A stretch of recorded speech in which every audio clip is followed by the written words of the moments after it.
Dr. Saad Al-Barrak has been a pioneer and a game changer in the Middle East telecommunications industry, leading its transformation and development over the past 2 decades.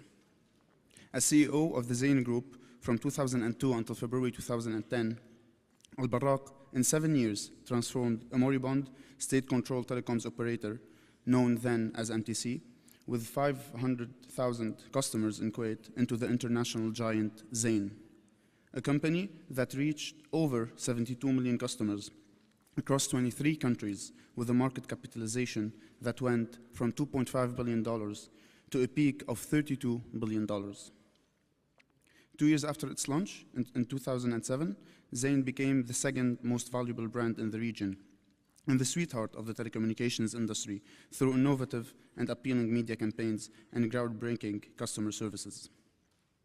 Al-Barrak has received many distinguished leadership awards throughout his professional career. In 2009, he was ranked the 20th most influential telecoms executive worldwide by Global Telecoms Business magazine. Prior to his appointment joining Zain, Al-Barrak was managing director of International Turnkey Systems, one of the leading ID companies in the Middle East. Dr. Al-Barrak currently leads ELA Group, a private equity advisory firm focused on investing in the innovative telecommunications-related companies around the world. And very recently, he published his book, A Passion for Adventure, Turning Zain into a Telecom Giant. Please join me in welcoming Dr. Saad Al-Barrak on stage.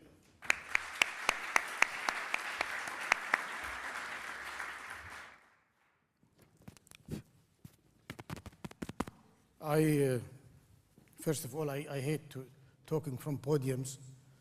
I'm a rebel in general. I like to, so I apologize. And I apologize for my voice, because my voice is ugly. Through the microphone, it becomes uglier.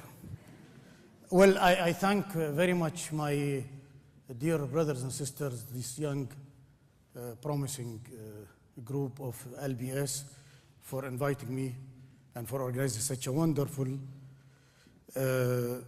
conference that has only one lousy speaker, who's me. I'm also, I should mention that I'm also an alumni of University of London, but LBS did not accept me, so I had to go to Royal Holloway. They must have known that. The conference talks about bridging the gap. And I would assume it talks about bridging the economic gap. And it must be a comparison between us and these retarded countries in the West, like the US and the UK and others, you know, since some of us still think that we are more superior than those guys. And I think, to start with, we must put things in perspective.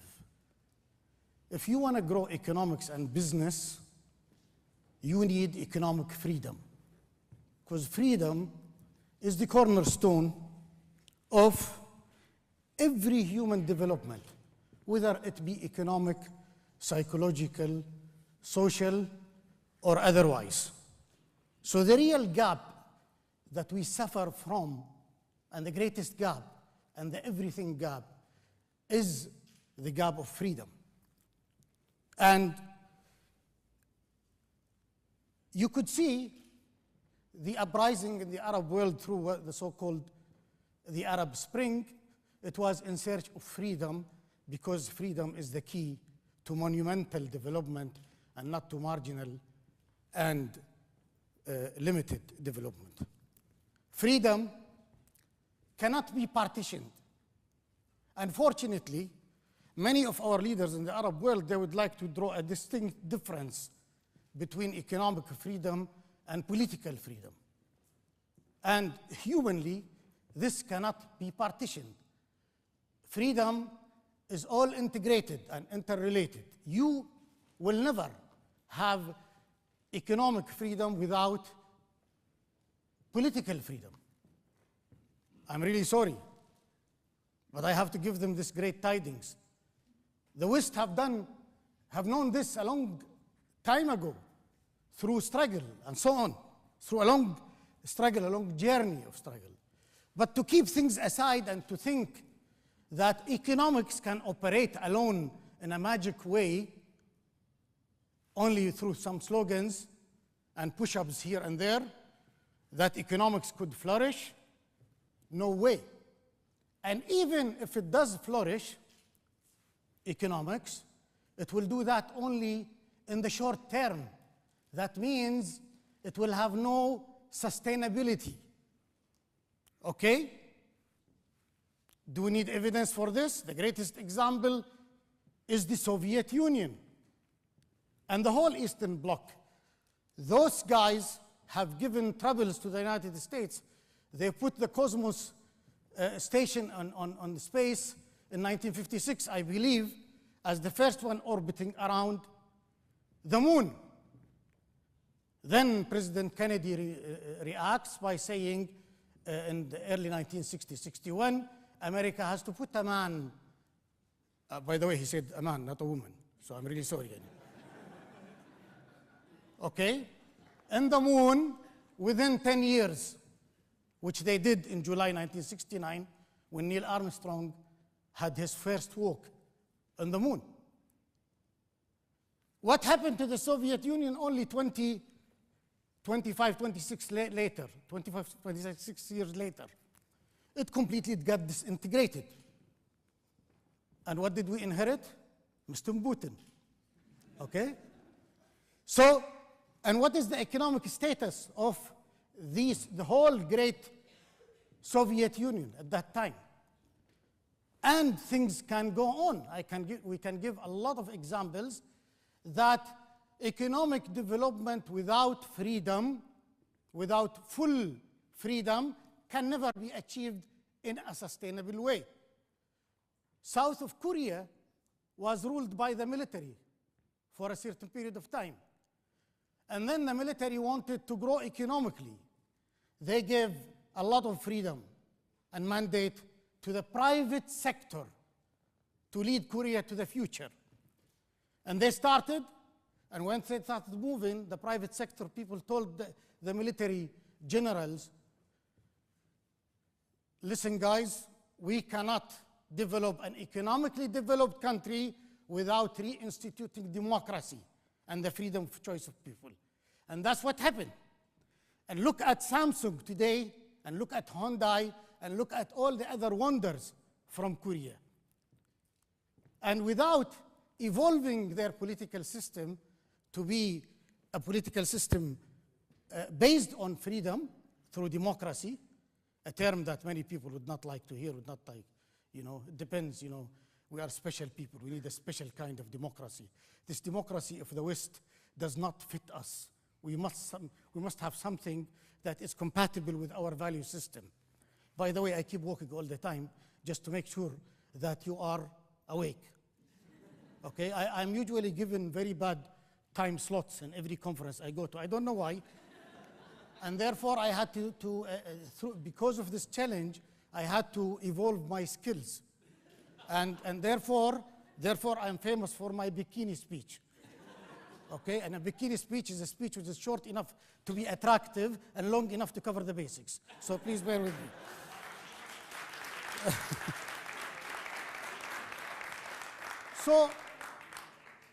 So the gap, again, has to do with freedom. Because freedom leads to choice, or free choice, which gives you space, and hence your imagination can flourish, and innovation comes as a byproduct of freehold innovation, and then value gets created. Value gets created because of this cascade of the freedom rise, the freedom evolution. I want to repeat that. Freedom means choice, means free choice, means space, means imagination, means innovation, which is the cornerstone of creating value. That's what business is all about. It's about creating value. And by the way, there is no country that have advanced in a sustainable way economically. And so there is no business that have grown in a very sustainable way over a very long period of time that has not been based on values. Great values. So values generate value. And the greatest company in the history, if you take an example of Microsoft, for example, which has become in the beginning of the 90s more in market value than General Motors at that time. So General Motors' problem started then, and not when it collapsed in the year 2008. It is because it's based on the great values and the great ideals of such a great man such as Bill Gates. Why did IBM, who was born in the 30s and 40s, still is a great company? And if it had problems, it could always be turned around. It's because of the great ideals and values of IBM. And therefore, you cannot create sustainable value which starts with the freedom, cornerstone at freedom, which produces all of this cascade or sequence of choice and imagination and innovation and create value without being based on distinct values. You will never generate great value.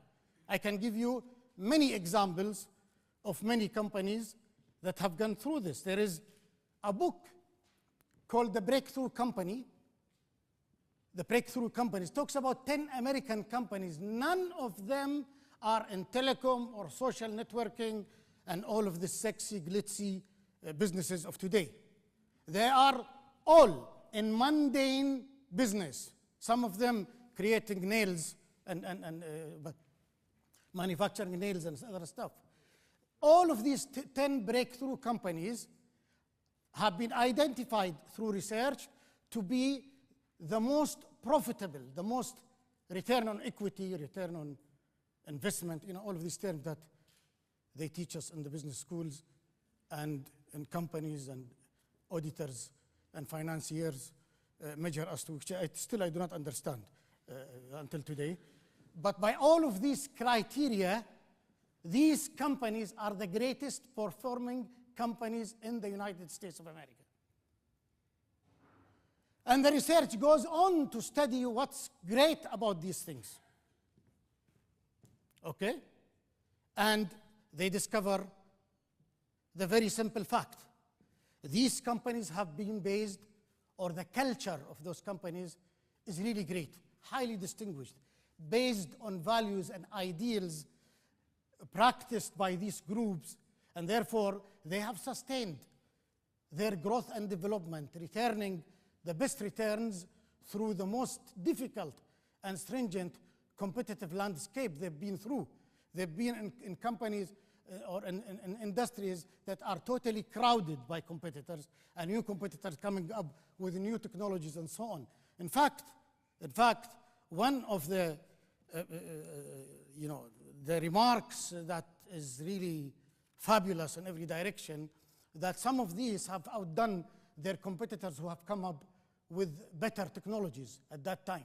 They stayed on their old methods, technologies, the mom and pop techniques in general, and still they have exceeded those companies who have come up with the greatest technologies. Companies that have Facebook in the beginning with the leader promoting himself inside, showing how does he look so nice and impressive and so on.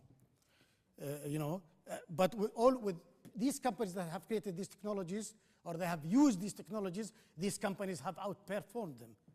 Another book about the romance of business or something like this. I don't, anything that has to do with romance scares me because I've been a failure in romance throughout.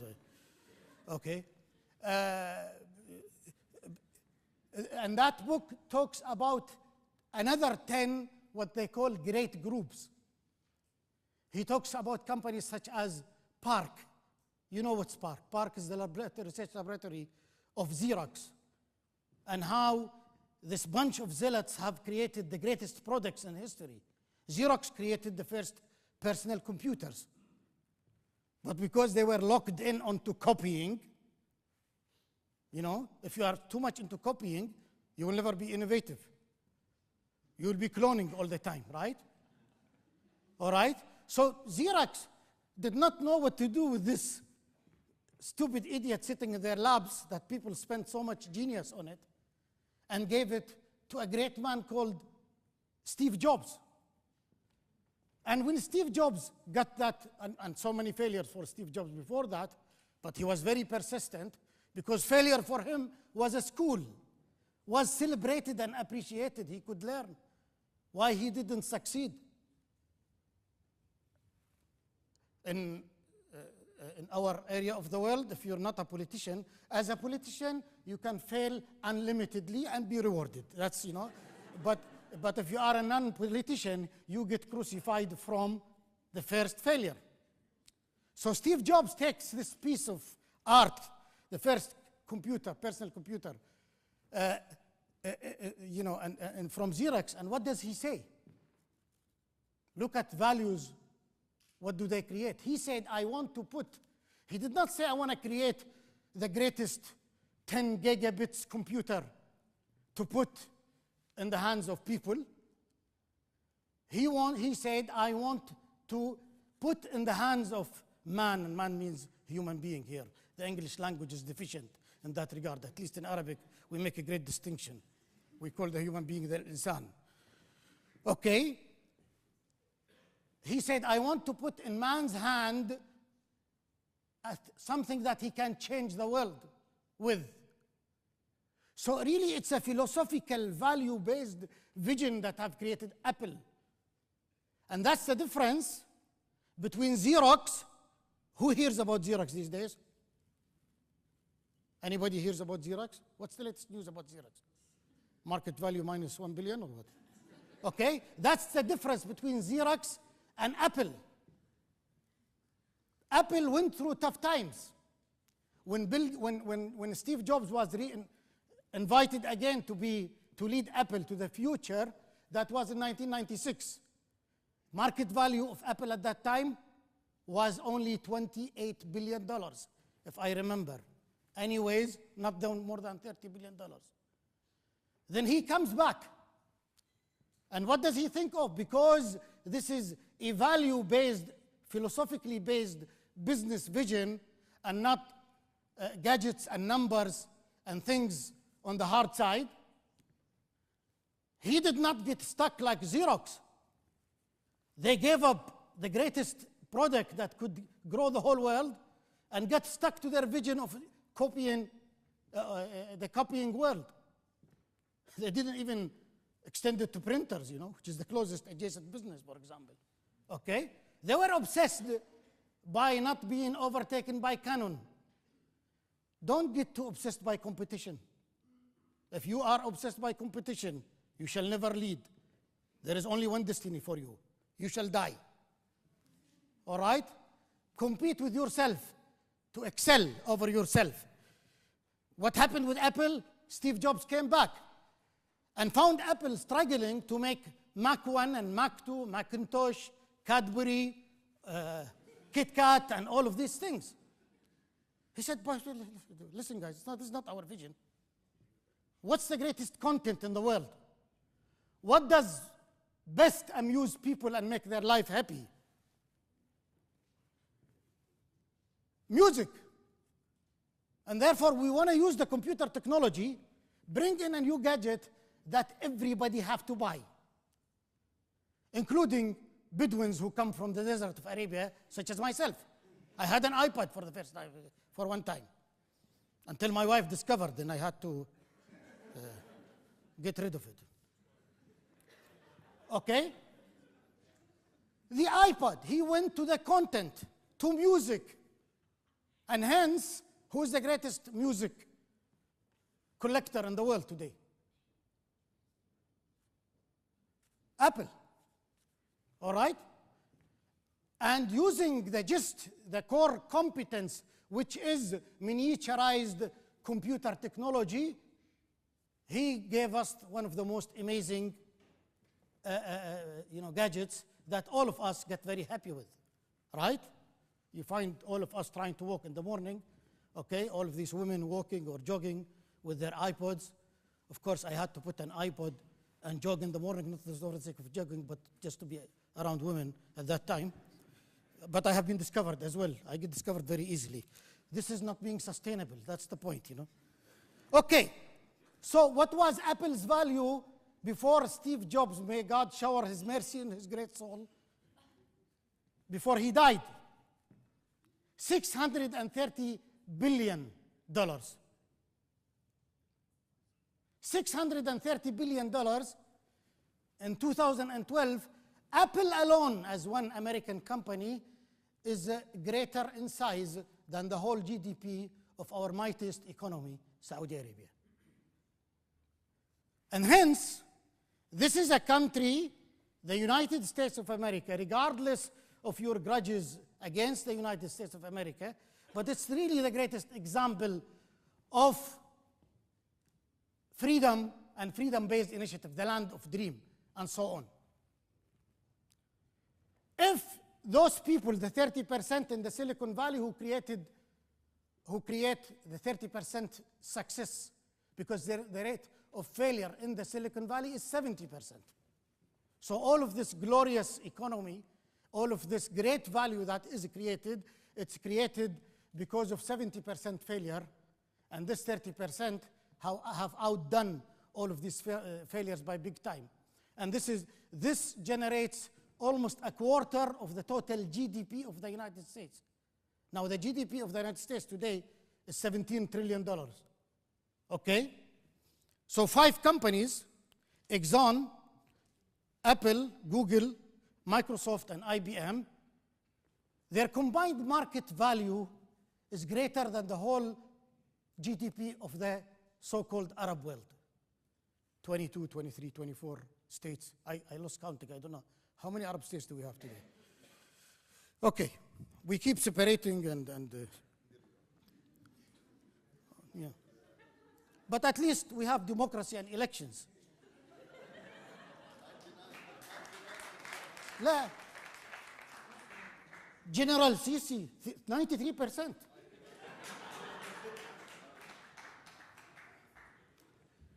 I was going to comment on Prince Turki's earlier comments, but I said I better respect myself because I still want to go back to Kuwait at least to see my family and friends. Okay, so the combined value of 5 companies in the US is more than the combined value of the economy of the Arab world. And by the way, in the Arab world, we have more territory than the US. We have more natural resources than the US, right? We have more population than the US. We are exceeding 380 million today, 400 million, but I really do not know how many of us count. To my dear sisters from the Middle East, always in the West, you get flirted by these Westerners talking about women's lib and women's freedom and so on. Okay? And the West, unfortunately, despite my great respect to the West, I have learned in the West, and I owe them a lot. But they are hypocrites when it comes to others' people's rights. They are great for their rights. So democracy stops at a certain stage, beyond the borders, depending on the interests. So they can talk about women's lib or women's right. We men do not have much rights in the Arab world. Nobody complains about us. Any of us have chosen his leader freely. You know, that's the greatest choice that you could ever make, that changes your life, fulfills your dream, and will make you an entrepreneur to make a great company, and so on. If you can't exercise this basic right, unless you don't count yourself amongst men, that's another story. Then we can talk about women's rights. Anyway, this is a bit sarcastic. Don't take me seriously. I still want to go back to. All right. So the last and final thing I want to talk about, why the most pervasive freedom, the most comprehensive freedom is extremely important. Because the system of freedom has dynamic, automatic feedback with each other. If you have economic freedom, it will lead you to political freedom. And if you do, it will lead you to religious freedom. It will make you a better human being, because once you are free, you can exercise your will in a way that promotes the goodwill of humanity in general. It is because only through freedom only, and as long as you are a human community, leadership can be evolved and developed. This is a major challenge for us in the Arab world. Leadership development. There is a ceiling on the leadership that you can achieve in the Arab world. Not to pass the threshold and become a threat to somebody. I don't know who, but to somebody. Okay? And therefore, our educational system teaches you the servitude for leaders. It is patriotic to make your leader sacred. You could see it symbolically in everything. You just take the media, for example, or the educational system and the way they talk about leaders. You see? I mean, whenever two Arab leaders meet, there is a communique. It's the same communique that my grandmother read, and she never read because she's illiterate.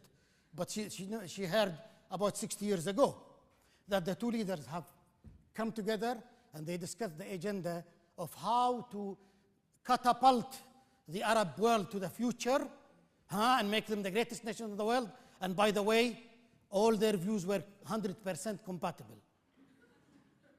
How could two views of two gentlemen who lead countries be 100% compatible? Unless they don't have an intellect.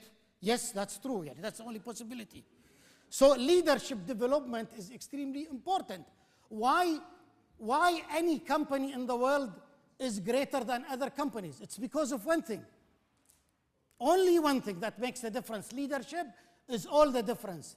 Leadership, not in terms of a single man or a single woman, is how much leadership behavior does your people show and exercise inside the company decides the value or the level of your economic utility. I can give you billions of examples. Bill Gates, whenever he acquired a company, he never waited for his big company to make innovations. Actually, Microsoft never ever made any single innovative product, for your information.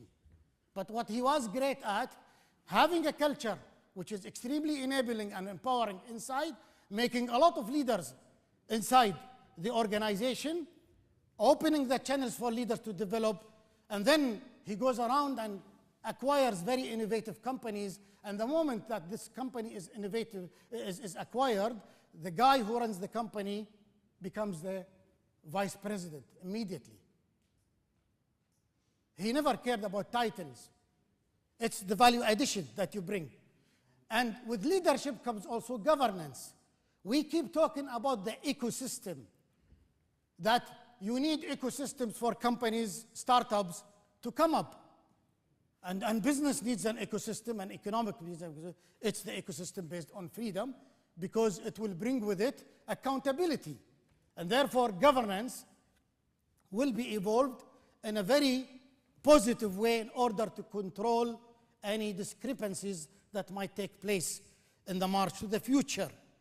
And definitely, innovation is the third element, which I have talked about earlier. And finally, because of the state's hegemony in the Arab world, because the state owns everybody, including the citizens, okay? And the states, in the Kuwait constitution, Kuwait is a free economy country, a free enterprise. But you come to practice, 90% of the production sources, economic production sources, are owned and run, managed by the government. All of our airlines, the airline industry, 90% controlled by the government. Even the telecommunication industry, all the great companies or the big companies there are controlled by the government. So when you want to compete as a private sector company, you know what the regulators would do, right? They will not be biased for government-owned companies. No way. They are very extremely fair. Now, since I got out of the telecommunication operation, not technology, I can talk about regulators freely and not fear being punished severely. Okay? So we have a structural problem. We have, you know, I always say this joke in my country, in Kuwait, there are only three countries, especially if their names in Arabic, that are still the leftovers of the socialist communist economy. And they all start with K in Arabic. So they are Korea, Cuba, and Kuwait. No wonder I out of the country most of the time. Okay? So this structural issue of reinverting the economic system by giving the maximum freedom and the maximum space to the private sector is the key to economic development. You cannot have economic development, all right, by spending only in massive infrastructures that at the end nobody will make use of, because the private sector is strangled and is also connected with the political formula of authority, the political formula of opportunity, and the political formula of any kind of connection or help that will not attract real entrepreneurs, genuine entrepreneurs, who are the cornerstone for building a great economic future. Thank you.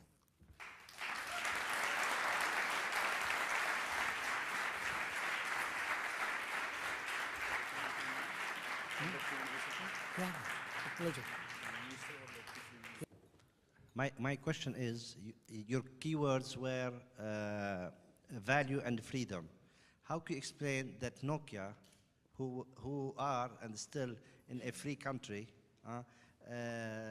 look where they are now, and then compare it to Samsung, for instance, which is still a very engineered country? A free country is the base, but later on it's leadership of the company. I know Nokia very, very well.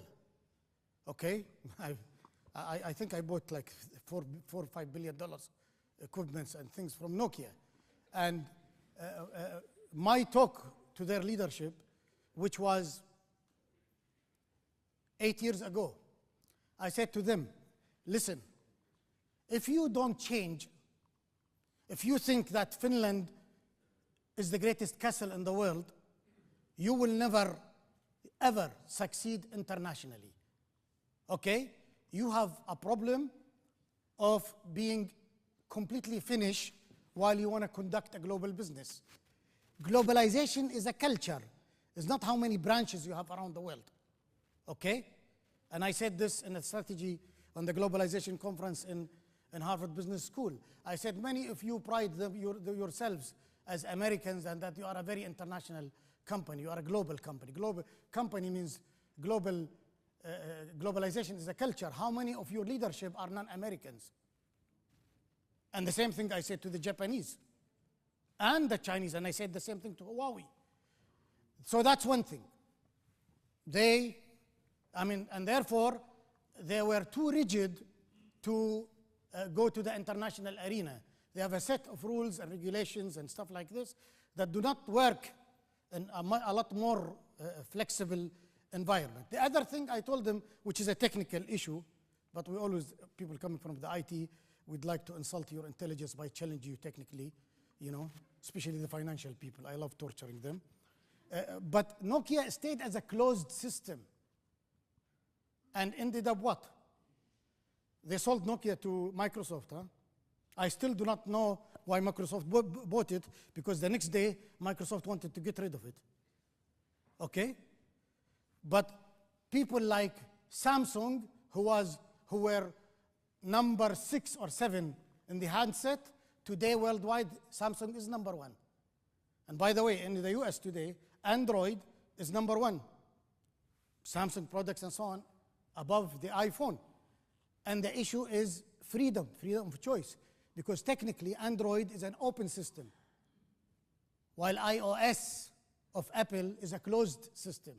With an open system, you are open to the innovation of anybody to develop more and more things on it and not confine the development to your company and the brains of your company. And that's exactly the problem with Nokia.